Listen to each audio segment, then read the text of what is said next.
بسم اللہ الرحمن الرحیم۔ اسی وقت آنا چاہیے تھا۔ انہوں نے کہا اللہ کے رسول قد کنت فی الصلاۃ، میں نماز پڑھ رہا تھا، اللہ کے رسول نماز توڑ کے کیسے آؤں؟ تو اللہ کے رسول صلی اللہ علیہ وسلم نے کہا کیا تم نے یہ آیت نہیں پڑھی یا ایھا الذین آمنوا استجیبوا للہ وللرسول اذا دعاکم، جب بھی اللہ اس کے رسول تم کو بلائے فوراً لبیک کہو۔ تو انہوں نے کہا اللہ کے رسول آئندہ ایسا نہیں کروں گا۔ اس کے بعد آپ صلی اللہ علیہ وسلم نے کہا کہ اللہ کے رسول نے کہا لأعلمن، میں تم کو قرآن کی سب سے عظیم سورہ کی تعلیم نہ دے دوں؟ قرآن کی جو سب سے عظیم سورہ ہے اس کے بارے میں نہ بتلاؤں؟ تو انہوں نے کہا اللہ کے رسول ضرور بتلائیے۔ اور بعض روایتوں میں آتا ہے کہ اللہ کے رسول جو ابی بن کعب سے ملے تو ان سے کہا کہ میں تم کو قرآن کی سب سے عظیم سورہ بتاؤں گا۔ تو اللہ کے رسول نماز پڑھنے میں مشغول ہو گئے۔ اس کے بعد ابی بن کعب رضی اللہ تعالیٰ عنہ انتظار کر رہے ہیں اللہ کے رسول کا کہ اللہ کے رسول کب فارغ ہوں میں ان سے ملوں۔ ابی بن کعب رضی اللہ تعالیٰ عنہ کہہ رہے ہیں جب میں ملا اللہ کے رسول سے تو میں یہ سوچ رہا تھا اللہ کے رسول کب بتائیں گے۔ میں آہستہ آہستہ بھی چل رہا تھا کہ کہیں ایسا نہ ہو مسجد سے نکلنے سے پہلے مسجد سے نکل جائے اللہ کے رسول نہ بتلائیں۔ تو اللہ کے رسول صلی اللہ علیہ وسلم سے انہوں نے پوچھا اللہ کے رسول آپ نے کہا تھا کہ میں قرآن کی سب سے عظیم سورہ آپ کو بتلاؤں گا۔ تو اللہ کے رسول صلی اللہ علیہ وسلم نے کہا کہ تم نماز میں کیا پڑھتے ہو؟ تو انہوں نے سورہ فاتحہ پڑھ کے سنائی۔ تو اللہ کے رسول صلی اللہ علیہ وسلم نے کہا کہ ہاں یہی سورۃ الفاتحہ قرآن کی سب سے عظیم سورہ ہے، ہی السبع المثانی والقرآن العظیم، یہی قرآن عظیم ہے، یہی سبع مثانی ہے۔ نہ تو توریت میں اس جیسی سورہ نازل ہوئی، نہ انجیل میں اس جیسی سورہ نازل ہوئی، نہ زبور میں اس جیسی سورہ نازل ہوئی، نہ قرآن میں نازل ہوئی۔ گویا کہ سب سے عظیم سورہ سورۃ الفاتحہ ہے۔ اسی وجہ سے سورہ فاتحہ کو مختلف ناموں سے جانا جاتا ہے۔ سورۃ الفاتحہ کو ام الکتاب بھی کہا جاتا ہے، سورہ فاتحہ کو فاتحۃ الکتاب بھی کہا جاتا ہے، سورہ فاتحہ کو الصلاح بھی کہا جاتا ہے۔ کیوں کہ اس کے بغیر نماز ہی نہیں ہوتی، نماز کا رکن ہے، تو الصلاح بھی اس کو کہا جاتا ہے۔ اسی طرح سورہ فاتحہ کو الشفا بھی کہا جاتا ہے، سورہ فاتحہ کو الرقیہ بھی کہا جاتا ہے، سورہ فاتحہ کو سبع المثانی بھی کہا جاتا ہے، قرآن العظیم بھی کہا جاتا ہے، مختلف نام ہیں۔ اسی وجہ سورۃ الفاتحہ کی ایک فضیلت آپ کو بتلاتا ہوں کہ ہر بیماری کی شفا سورۃ الفاتحہ، جو بھی بیماری ہو، روحانی بیماریوں کا بھی علاج ہے اور جسمانی بیماریوں کا علاج بھی سورۃ الفاتحہ ہے۔ ایک صحابی ہیں اللہ کے رسول صلی اللہ علیہ وسلم سے ملاقات کی، ایمان لائے اور اس کے بعد اپنے گاؤں چلے گئے۔ وہاں ان کے گاؤں میں یا راستے میں ایک آدمی پاگل ہو گیا تھا، دیوانہ ہو گیا تھا، اس کی عقل کام نہیں کر رہی تھی، اوچھی حرکتیں کر رہا تھا۔ لوگ جب اس سے ملے اور لوگوں کو معلوم ہوا کہ یہ محمد جو نبی ہیں ان سے مل کر آئے ہیں، ان کے پاس لوگ آئے، اس صحابی کے پاس، کہا کہ ہم کو معلوم ہے کہ جس پر تم ایمان لائے ہو وہ بہت سارے خیر لے کر آئے ہوئے ہیں دنیا میں، ایسا کرو یہ ہمارا ایک گاؤں کا آدمی ہے، پاگل ہو گیا، دیوانہ ہو گیا ہے، بہت عجیب سی حرکتیں کرتا ہے، لوگوں کو ستاتا ہے، تکلیفیں دیتا ہے، تم اس کا اگر کچھ کر سکتے ہو تو کرو۔ تو وہ صحابی کیا کہتے ہیں کہ میں 3 دن صبح و شام 2 مرتبہ سورۃ الفاتحہ پڑھ کر دم کرتا تھا، صبح و شام 2 مرتبہ سورۃ الفاتحہ پڑھ کر دم کرتا تھا۔ 3 دن میں نے صرف سورہ فاتحہ پڑھی، وہ آدمی صحیح سالم ہو گیا۔ آدمی پاگل تھا، صحیح سالم ہو گیا۔ اور وہ واقعہ بھی معلوم ہے کہ ابو سعید خدری رضی اللہ تعالیٰ عنہ ایک قبیلے کے پاس سے گزرے، وہاں کیا ہے ایک آدمی جو وہاں کے گاؤں کا سردار تھا اس کو سانپ نے ڈس لیا تھا۔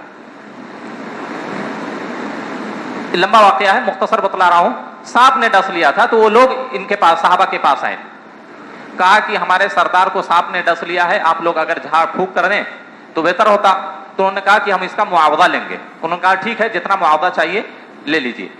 وہ گئے، سورۃ الفاتحہ پڑھ کر ابو سعید خدری یا کسی صحابی نے دم کیا، زہر پورا اتر گیا، وہ آدمی صحیح سالم ہو گیا۔ اس کے بدلے میں ان لوگوں نے 100 بکریاں دی۔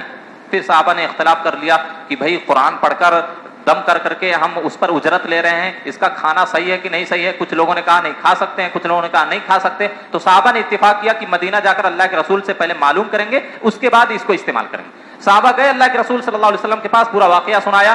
آپ صلی اللہ علیہ وسلم نے کہا کہ اگر کچھ باقی ہے تو مجھے بھی دو۔ اور بعض روایتوں میں آتا ہے کہ تم نے تو صحیح کام پر اجرت لی ہے. بہت سارے لوگ تو باطل کام پہ اجرت لیتے ہیں تو ان کا کھانا حرام ہے, لیکن تم نے صحیح کام پر اجرت لی ہے, اس کو کھا سکتے ہو. تو یہ سورۃ الفاتحہ. اور اسی طریقے سے آپ کو یہ بتلاؤں, سورۃ الفاتحہ میں اللہ کے جو بنیادی نام ہیں یا صفات ہیں اس کا تذکرہ کیا گیا. 5 اللہ کے نام یا صفات کا ذکر کیا گیا, جس میں ایک ذاتی نام کیا ہے؟ اللہ. اللہ یہ اللہ کا ذاتی نام ہے, اللہ کے علاوہ کسی اور کے لیے استعمال کرنا جائز نہیں. اس کے بعد دیکھیے رحمان, رحیم اور اسی طریقے سے رب, یہ 4 جو نام ہیں یہ اللہ کے صفاتی نام. ایک چیز کا میں ایک اشکال کا ازالہ کرنا چاہتا ہوں. رحمان, اللہ کی توحید کی 3 قسمیں ہیں, توحید الوہیہ, توحید اسماء و صفات. توحید اسماء و صفات کا مطلب یہ ہوتا ہے کہ اللہ کے جو نام ہے بغیر کسی تحریف, تعطیل اور تشبیہ کے اس پر ایمان لائے جائے, اور جو اللہ کے لیے جو اسماء صفات خاص ہیں صرف اللہ ہی کے لیے استعمال کی جائے. مثلا رحمان ہے, یہ اللہ رب العالمین کے لیے خاص ہے, اللہ کے علاوہ کسی اور کے لیے رحمان کا اطلاق کرنا یہ جائز نہیں, حرام ہے. ہم میں سے اکثر لوگ کیا کہتے ہیں؟ رحمان بھائی. یہ اللہ کی صفت ہے رحمان. اب بولتے ہیں رحمان بھائی, باری بھائی, بعض لوگ کہتے ہیں باری حضرت, خالق حضرت. استغفر اللہ, حرام ہے, یہ حرام ہے. علماء نے یہ قاعدہ لکھا, لا يجوز ان يتصف بصفت من صفات اللہ تبارک و تعالی لأي احد. اللہ کے لیے جو صفات خاص ہیں ان میں سے کسی بھی صفت کو کسی کے لیے بھی استعمال کرنا جائز نہیں ہے. تو رحمان یہ اللہ رب العالمین کے ساتھ خاص ہے. اگر کسی کا عبد الرحمان ہے تو اس کو ہم رحمان بھائی نہیں کہہ سکتے. عبد الباری نام ہے تو باری حضرت یا باری بھائی نہیں کہہ سکتے, خالق حضرت نہیں کہہ سکتے ہیں. یہ حرام ہے. اکثر لوگ یہ استعمال کرتے ہیں, گویا کہ اللہ کے اسماء میں یا صفات میں دوسروں کو شریک ٹھہرانا ہے, گویا کہ اسماء و صفات میں اللہ کے ساتھ شرک کرنا ہے, تو عظیم گناہ ہے یہ.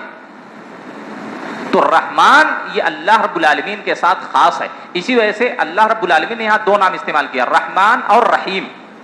رحمان کا مطلب یہ ہوتا ہے, علماء نے فرق کیا کہ رحمان اگر اللہ کہہ دیتا تو کافی تھا, یا رحیم کہہ دیتا تو کافی تھا, لیکن اللہ نے رحمان بھی استعمال کیا اور رحیم بھی استعمال کیا. کیوں کہ رحمان اور رحیم میں فرق یہ ہے, علماء بیان کرتے ہیں الرحمن خاص الاسم عام الفعل. رحمان یہ اسم کے اعتبار سے خاص ہے اور فعل کے اعتبار سے عام ہے. کیسے؟ اسم کے اعتبار سے خاص اس طرح ہے کہ یہ صرف اللہ کے لیے استعمال کرنا جائز ہے, اور فعل کے اعتبار سے عام یہ ہے کہ اللہ کی جو رحمان کے اندر جو رحمت پائی جاتی ہے یہ مؤمنین کے لیے بھی ہے, کافرین کے لیے بھی ہے. دنیا میں بھی اللہ کی رحمت شامل حال ہوگی, آخرت میں بھی. لیکن رحیم جو ہے یہ عام الاسمی خاص الفعل, اسم کے اعتبار سے عام ہے. یہ اللہ کے لیے بھی رحیم کا لفظ استعمال ہوتا ہے اور بندوں کے لیے بھی رحیم کا لفظ استعمال ہوتا ہے. اللہ رب العالمین نے خود نبی صلی اللہ علیہ وسلم کے لیے استعمال کیا, وَكَانَ بِالْمُؤْمِنِينَ رَحِيمًا. آپ صلی اللہ علیہ وسلم مومنوں کے ساتھ رحیم ہیں. تو گویا کہ رحیم یہ جو صفت ہے, یہ جو اسم ہے, بندوں کے لیے بھی استعمال کر سکتے ہیں اور اللہ کے لیے بھی استعمال کر سکتے ہیں. لیکن رحیم کے اندر جو رحمت پائی جاتی ہے وہ صرف مومنوں کے لیے خاص ہے, کافروں کے لیے نہیں ہے. یہ نقطہ ہے, اللہ رب العالمین نے رحمان اور رحیم دونوں استعمال کیا. اور اسی طریقے سے الرحمن الرحیم مالک یوم الدین, ایاک نعبد و ایاک نستعین. اس میں دیکھیے اللہ رب العالمین نے پہلے ربوبیت کا ذکر کیا, الحمدللہ رب العالمین, اس کے بعد اسماء و صفات کا ذکر کیا, اس کے بعد قیامت کا ذکر کیا. یہاں ایاک نعبد و ایاک نستعین توحید الوہیہ کا ذکر کیا ہے اللہ رب العالمین. توحید الوہیہ کا مطلب یہ ہوتا ہے کہ اللہ کی عبادت میں کسی اور کو شریک نہ ٹھہرانا, یہ توحید الوہیہ.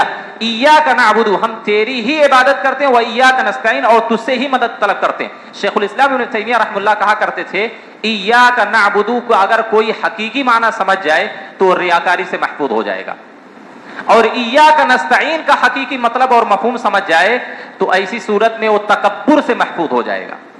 ایاک نستعین میں کیا ہے؟ عجز ہے، انکساری ہے، تواضع ہے، ہم تجھ سے ہی مدد طلب کرتے ہیں، یعنی ہم کمزور ہیں، تجھ سے ہی مدد طلب کرتے ہیں، ایاک نعبد تیری ہی عبادت کرتے ہیں، تیرے لیے ہی عبادت کرتے ہیں۔ تو گویا کہ یہ ریاکاری سے بچنے کی دوا، اور ایاک نستعین کا اگر حقیقی مطلب کوئی سمجھ جائے، شیخ الاسلام ابن تیمیہ رحمہ اللہ کہتے ہیں وہ انسان تکبر سے محفوظ ہو جائے گا۔ اس کے بعد اللہ رب العالمین نے اہدنا الصراط المستقیم، صراط المستقیم سے مراد اسلام ہے، دین اسلام۔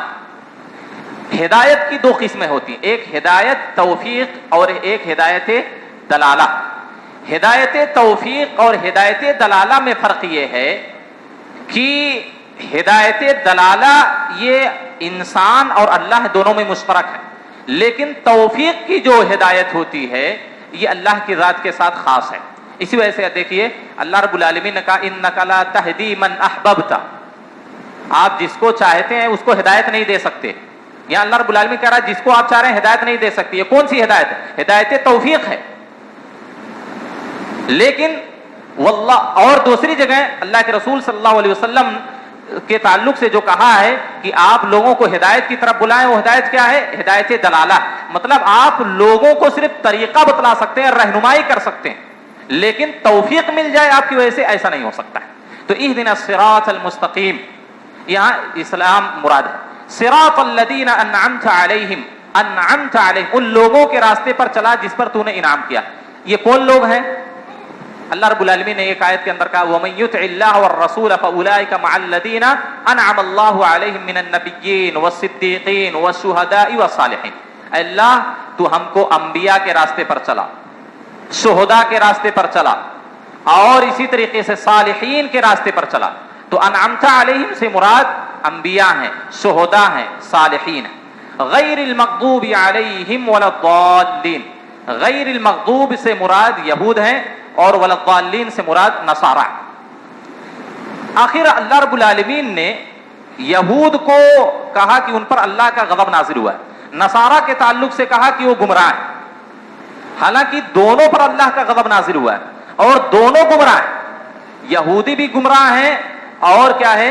نصارہ بھی گمراہ ہے۔ نصارہ پر بھی اللہ کا غضب نازل ہوا ہے، یہودیوں پر بھی اللہ کا غضب نازل ہوا، لیکن یہودیوں کے لیے غضب کا جو عمل اللہ رب العالمین نے بیان کیا اس کی وجہ یہ ہے کہ ان لوگوں کے پاس علم تھا، حق کیا ہے باطل کیا ہے، علم ہونے کے باوجود بھی ان لوگوں نے انکار کیا، اس وجہ سے یہ غضب کے زیادہ مستحق ہیں۔ لیکن نصارہ کا مطلب، نصارہ کے یہاں کیا تھا؟ ان کے پاس عبادت تو کثرت سے تھی، بہت عبادت کرتے، لیکن ان کے پاس علم نہیں تھا، تو وہ گمراہ، علم نہ ہو اگر انسان کے پاس تو گمراہ ہو جاتا ہے، لیکن اگر علم ہونے کے باوجود بھی اگر وہ غلط کام کرے تو اللہ کی غضب کا مستحق ہوتا ہے۔ اس بنیاد پر اللہ رب العالمین نے نصارہ کو گمراہ کہا اور یہودیوں کو کہا کہ ان پر اللہ کا غضب نازل ہوا ہے۔ اور سورۃ الفاتحہ یہ ایسی سورہ ہے جو پورے قرآن کریم کا خلاصہ ہے۔ قرآن مجید کے اندر جو بھی مضامین، جو بھی عناوین بیان کیے گئے سورہ فاتحہ اس کا خلاصہ ہے۔ قرآن مجید میں اللہ کی توحید بیان کی گئی، توحید کی تینوں قسمیں، قیامت کا بیان ہے، جنت و جہنم کا ذکر ہے، اور اسی طریقے سے صراط الذین انعمت علیہم غیر المغضوب علیہم ولا الضالین، اس میں کیا ہے؟ نیک لوگوں کا تذکرہ۔ تو قرآن کریم میں کیا ہے؟ مومنین کا تذکرہ ہے، انبیاء کا تذکرہ ہے، نیک لوگوں کا تذکرہ ہے، اور غیر المغضوب علیہم ولا الضالین میں وہ ساری قومیں داخل ہیں جن پر اللہ کا عذاب نازل ہوا، یعنی کافرین، مشرکین، منافقین، یہ سارے لوگ۔ تو گویا کہ یہی پورے قرآن کریم میں اللہ کی توحید کا بیان ہے، قیامت کا بیان ہے، اور اچھے کون لوگ ہیں، برے کون لوگ ہیں، ان کا بیان ہے۔ اسی بنیاد پر سورہ فاتحہ کو پورے قرآن مجید کا خلاصہ کہا جاتا ہے۔ انشاءاللہ کل کے درس میں سورہ بقرہ کی تفسیر یا پہلے پارے کی تفسیر بیان کی جائے گی۔ اللہ رب العالمین سے دعا ہے کہ اللہ رب العالمین ہم تمام لوگوں کو اسی طرح اللہ کے لیے دن میں روزہ رکھنے اور رات میں قیام اللیل کی توفیق عطا فرمائے۔ اللہ رب العالمین ہم سب کے چھوٹے بڑے گناہوں کو معاف فرمائے۔ اللہ رب العالمین جس طرح تو اس رمضان کے مہینے میں لوگوں کو جہنم سے آزاد کرتا ہے، اللہ تو ان خوش نصیب لوگوں میں ہم لوگوں کو بھی شامل کر لے، آمین۔ وآخر دعوانا الحمدللہ رب العالمین۔ اقول قولی ھذا استغفر اللہ لی ولکم ولسائر المسلمین۔